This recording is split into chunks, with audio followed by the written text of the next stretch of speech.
विशाल करीब 3 साल बाद सऊदी अरब से अपने देश इंडिया लौट रहा था। जब वो प्लेटफार्म पर पहुंचता है तो देखता है कि कोई चाय, नाश्ता, खाना, बिस्किट सब बेच रहे हैं। सब अपनी अपनी आवाज में अपनी अपनी सामान जो है बोल बोल करके बेच रहे थे।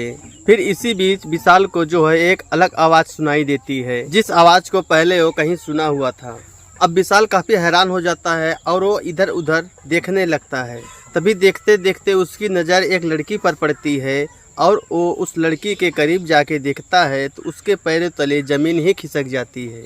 और वो लड़की जब विशाल को देखती है तो वो लड़की भी फूट फूट कर रोने लगती है।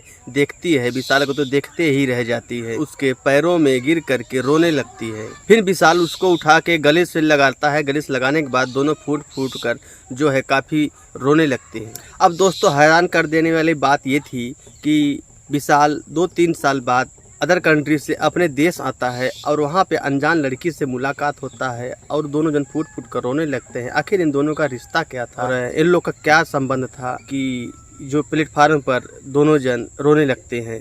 और जो लड़की थी वो प्लेटफार्म पर चाय बेचने वाली थी और वो लड़का जो है वहाँ के आता है। दोनों जन्म का आखिर क्या रिश्ता था। तो नमस्कार, प्रणाम, मैं जय कुमार पटेल। और तो चलिए इस कहानी को हम पूरी विस्तार से आपको बताने की कोशिश करते हैं और आप लोग इस वीडियो में अंत तक बने रहिएगा।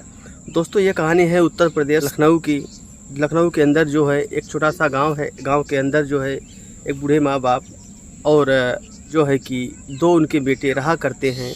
और जो है कि विशाल जो है बड़ा बेटा होता है घर का। एक उनका और छोटा भाई था, विशाल का छोटा एक भाई था। और ये चारों जन अपना हंसी खुशी से जीवन व्यतीत करते रहते हैं। फिर जो है धीरे धीरे करके विशाल का शादी होता है। विशाल का शादी होने के बाद जो है कि विशाल नौकरी करने वाला लड़का होता है और विशाल अपना नौकरी करते रहता है। अब शादी विवाह का जो कार्यक्रम होता है अच्छे से बीतता है। और विशाल जो है काफ़ी इंटरनेट पे काफ़ी टाइम से लगा रहता था। काफ़ी जो है कि उसको इंटरनेट से ही लगाव रहता था। परिवार वालों का कम ख्याल रहता था। नौकरी से आना जाना, फिर अपना मोबाइल लेके बैठ जाना, फिर उसी में अपना जो है कि लगे रहना, यही उसका काम था। तो ऐसे करते करते एक दिन उसको जो है लड़की से जो है उसका कांटेक्ट हो जाता है। मोबाइल के नेट के थ्रू जो है एक लड़की से कांटेक्ट होता है। वो लड़की जो होती है सऊदी अरब की होती है। तो सऊदी अरब में फिर जो है कि उससे जो है कि फ़ोन द्वारा जो उसका प्रेम है उससे चलने लगता है। फिर इसके बाद जो है ये अपनी औरत से प्रेम कम करता है। इसकी औरत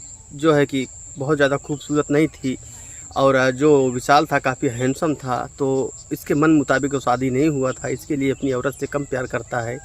और ये अलग अलग जगहों पे जो है कि मुँह मारने की कोशिश करता रहता था।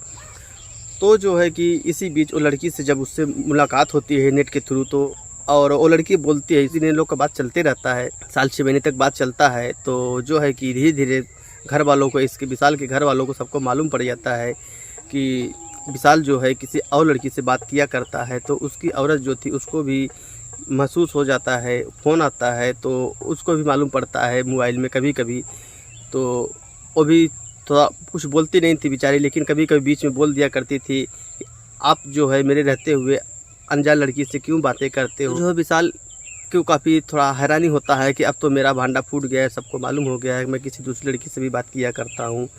तो इसी वजह से जो है कि वो काफ़ी हैरान सा रहने लगता है। ऐसे कुछ दिन 2, 4, 10 दिन बीतता है। इसके बाद में वो लड़की फ़ोन करती है और विशाल से कहती है कि तुम वहाँ इंडिया में क्या कर रहे हो, वहाँ पे कोई कमाई धमाई तो है नहीं, तुम चले आओ और जो है कि सऊदी अरब चले आओ और यहाँ जो है कि आप अच्छा खासा पैसा कमाओगे और यहाँ उतने ही काम का आपको यहाँ पैसा ज़्यादा मिलेगा। तो जो है कि ये कहीं ना कहीं इसको मन में लालच हो जाती है और प्यार का भूत पहले से सवार रहता है। तो ये जो है कि एक दिन जाता है ड्यूटी जाता है। उस दिन मोबाइल अपना नहीं लेके जाता है, मोबाइल जो है घर पे रख देता है, निकल जाता है। जो है अपना कागज़ पत्र चोरी चुपके से बनवाता है और बनवाने के बाद ये रवाना हो जाता है और वहाँ जाता है। वहाँ जाने के बाद उस लड़की से जो है कि इश्क लड़ाने लगता है, प्रेम मोहब्बत करने लगता है और उसी के जाल में वो पड़ जाता है। और वो जाता है, फिर वहाँ एक उसको नौकरी दिलवाती है। नौकरी दिलवाने के बाद जो महीने का पेमेंट हुआ करता था, वो लड़की जो थी विशाल का सारा पेमेंट ले लिया करती थी और लेने के बाद उससे कुछ खर्चा पानी दे दिया करती थी। बाकी जो सारा पेमेंट हुआ करता था उसका पूरा लड़की ले लिया करती थी। ऐसे तैसे करके उसका दिन वहाँ बीत रहा था। और फिर जो है कि यहाँ घर पे जो उसका भाई और उसके माता पिता और उसकी पत्नी रहा करते थे, तो धीरे धीरे 6-7 महीने, 8 महीने, 9 महीने ऐसे धीरे धीरे करके बीतते जाता है समय। इसके बाद में विशाल के न रहने की वजह से जो है उसकी पत्नी का जो है काफ़ी उसके घर में अपमान होने लगता है। उसका भाई जो था वो भी काफ़ी अपमान करने लगता है। उसके सास ससुर जो थे वो भी काफ़ी अपमान करने लगते हैं। उस विशाल के पत्नी के जो सास ससुर थे उसका अपमान करने लगते हैं, काफ़ी उसको दबाव में डालने लगते हैं। हर बात पे उसको ताना मारना, हर बात पे उसको गाली गलौज देना। लेकिन वो जो विशाल की पत्नी थी, उसकी औरत थी, वो इसी आशा में बैठी थी कि कहीं न कहीं एक दिन लौट करके आएंगे ज़रूर, कभी न कभी।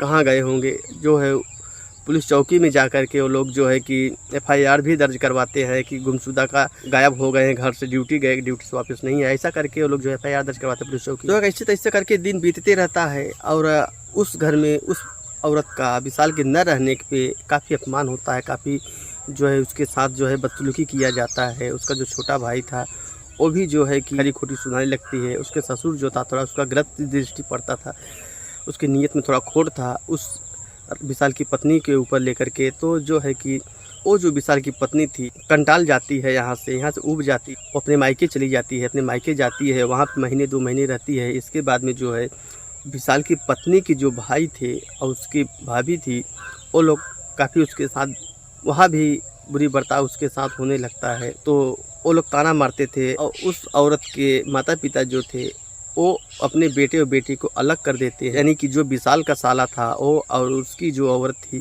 वो दोनों जन उसके माता पिता को और उसकी पत्नी को, दोनों जन को अलग कर देते हैं। कहते हैं कि हम तुम्हें कब तक बैठा के खिलाएंगे, तू अपना घर बार तो तोड़ के आई है, हम लोग के पास बैठी है, हम लोग कब तक खिलाएंगे। ऐसा करके काफ़ी ताना मारती है। तो कुछ दिन बाद जो है कि 2-3 महीना बीतने के बाद उस विशाल की पत्नी थी अपने माता पिता को लेकर के वो अलग रहने लगती है और काफ़ी मजबूरियों का उसको सामना करना पड़ता है।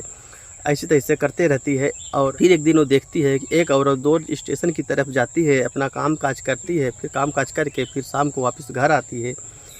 तो वो रोज़ देखती थी। एक दिन उससे पूछती है कि बहन क्या तुम कहाँ जाती हो, क्या करती हो? तो बताती है कि मैं स्टेशन पे जाती हूँ और अपना चाय नाश्ता बना के लेके जाती हूँ, वहाँ स्टॉल लगाई हूँ छोटी सी, वहाँ बेचती हूँ, दिन भर बेचती हूँ, फिर शाम करके बेच करके अपना घर पे वापस चली आती हूँ। तब जो है कि इस विशाल की जो पत्नी थी ये भी हाथ जोड़ के कहने लगती है कि बहन क्या मेरी आप मदद कर सकते हो?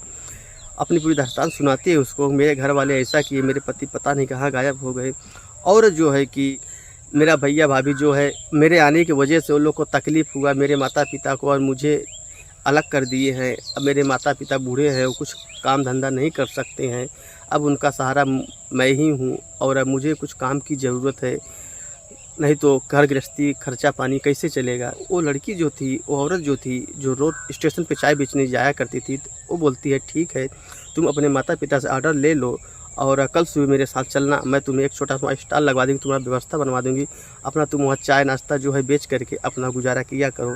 वो लड़की बोलती है कि ठीक है। विशाल की पत्नी बोलती है ठीक है। फिर आती है अपने घर पे, अपने माता पिता से राय लेती है, कहती है, सुनती है। फिर दूसरे दिन सुबह जो है विशाल की पत्नी और औरत थी जो रोज़ जाया करती चाय बेचने के लिए, वो दोनों जन जाते हैं स्टेशन पे और धीरे धीरे करके वो 2-3 दिन में उसका जो है एक छोटा सा स्टॉल लगवा देता है, बाकड़ा बनवा देता है स्टेशन के बाजू में। और रोज़ वहाँ से वो चाय बना करके अपना घूम घूम के इधर उधर करके केटली ले करके बेचा करती थी। 2.5-3 साल के लगभग दिन बीत जाता है। 1.5-2 साल पहले हुआ था, फिर बीच में 7-8 महीना ऐसा करते रहती है। इसी बीच उस समय बीत जाता है, 2.5 साल 3 साल लगभग करीब हो जाता है। और फिर इसी बीच जो है विशाल जो वहाँ सऊदी अरब में था, वो लड़की के साथ में था। तो वो लड़की 2.5-3 साल से करीब लगभग उस विशाल का जो है पूरा पेमेंट ले लिया करते थी, उसको कुछ पैसा नहीं दिया करती थी।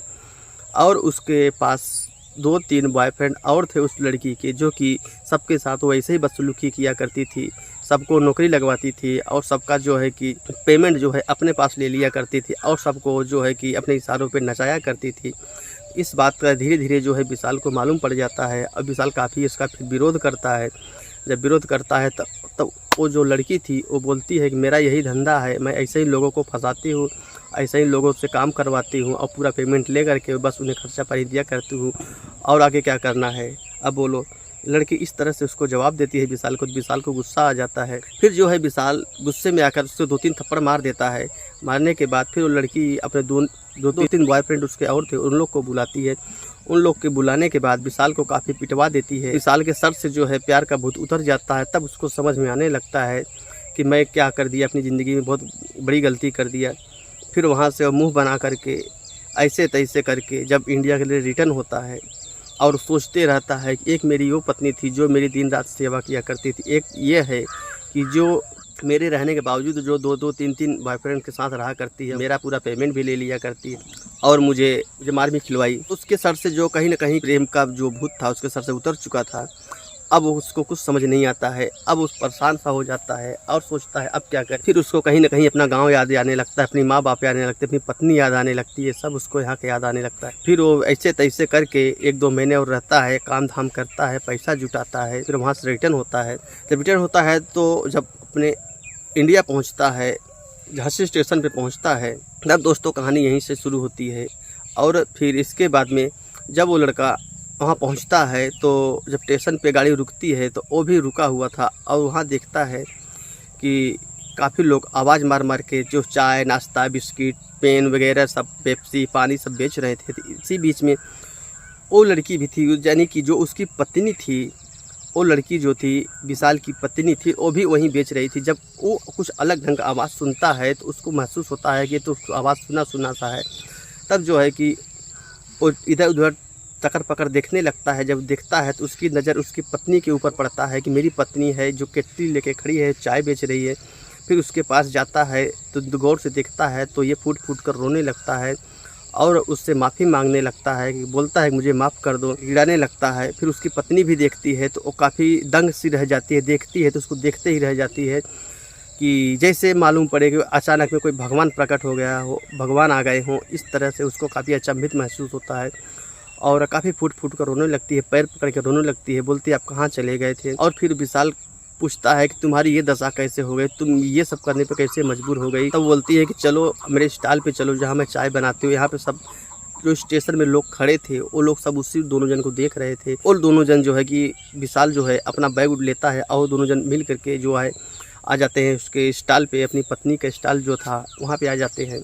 वहाँ पे आने के बाद वो लोग बैठ के काफ़ी अपनी दुख भरी कहानी बताती है। जो विशाल की पत्नी थी अपनी दुख भरी कहानी रो रो कर अपने पति से बताती है और कहती है कि जो है तुम्हारे जाने के बाद तुम न जाने कहाँ चले गए। तुम्हारे जाने के बाद मैं पुलिस चौकी में रिपोर्ट भी लिखवाई और घर में काफ़ी मेरा अपमान होने लगा।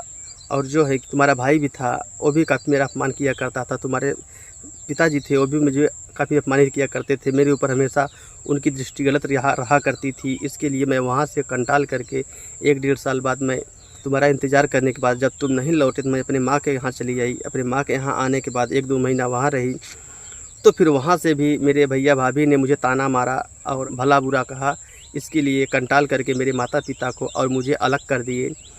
और फिर मेरे माता पिता बूढ़े हो गए थे, काम धंधा वो नहीं कर सकते थे। इसके लिए जो है कि मैं मजबूरी में आकर के अभी ये कदम उठाए हूँ। फिर एक औरत मिली हमसे, मैं उनसे बातचीत किया तो वो ला करके मुझे यहाँ पे जो है स्टॉल लगवा दिए और मैं यहाँ पे अब चाय बेच करके अपने माता पिता का और अपने जो है कि पेट का गुजारा किया करती हूँ। ये सब सुनने के बाद जो है कि विशाल के पैरों तले ज़मीन खिसक जाती है और उसके सर से प्यार का भूत उतर चुका था और अपनी पत्नी से बार बार हाथ जोड़ के पैर पकड़ के माफ़ी मांगते रहता है कि मुझे माफ़ कर दो, मैं तुम्हारे प्यार को नहीं समझ सका, मुझे प्यार का भूत सवार था। अब मुझे समझ में आ रहा है कि पत्नी और प्यार में क्या अंतर होता है। तब दोस्तों जो है कि वो विशाल जो है अपनी पत्नी को ले करके अपने ससुराल जाता है, उनके माता पिता से मिलता है, उनका पैर पकड़ता है, उनसे गलती की क्षमा मांगता है। इसके बाद फिर वो विशाल जो है अपने घर जाता है तो वहाँ देखता है उसके माता पिता जो है गुजर चुके हैं। उसके पिताजी जो है एक कार एक्सीडेंट में उनका मौत हो चुका था। उसकी माँ का जो तबीयत सही नहीं रहता था, सेहत ख़राब रहता था, उनकी माँ का भी डेथ हो चुका था। तो उसका जो छोटा भाई था, उसकी पत्नी थी, विशाल को जब देखता है उसका छोटा भाई तो उसके पास आता है और दोनों जन में बातचीत होती है। फिर जो है कि वो अपना जो वहाँ का प्रॉपर्टी उसके हिस्से में आता था विशाल के, वो बेच करके आता है अपने ससुराल में ही अपने सास ससुर के साथ और अपनी पत्नी के साथ अच्छे से रहने लगता है। और उस चाय के स्टॉल को जो है काफ़ी बड़े स्तर पर लेके जाता है, उसको और सामान विमान रख करके जो है कि और उसको बड़ा बनाता है और अच्छे से अपना वहाँ से कमा खा करके पेट का गुजारा करने लगते हैं, अपना घर गृहस्थी देखने लगते हैं। तो दोस्तों आज की ये थी कहानी। कैसी लगी आपको ये कहानी? और कहानी अगर अच्छी लगी हो तो एक प्यारा सा लाइक और चैनल को सब्सक्राइब करना ना भूलें। आप कहानी कहाँ से देख रहे हो, प्यारा सा कमेंट कर देना। हम कहानी के अंत में आपका नाम ज़रूर लेंगे। तो बस आज के लिए इतना ही, मिलते हैं अगले वीडियो में। तब तक के लिए आप और अपने फैमिली का ख्याल रख सकें। ये वीडियो बनाने का जो उद्देश्य है, किसी की भावनाओं को ठेस पहुंचाना नहीं, बल्कि लोगों को सतर्क करना है, जागरूक करना है कि आप और अपने फैमिली का ख्याल अच्छे से रख सकें। किसी प्यार या किसी दूसरे के प्रेम जाल में फंस करके अपना परिवार बर्बाद ना होने दें। तो बस आज के लिए इतना ही, मिलते हैं नेक्स्ट वीडियो में। जय हिंद, वंदे मातरम।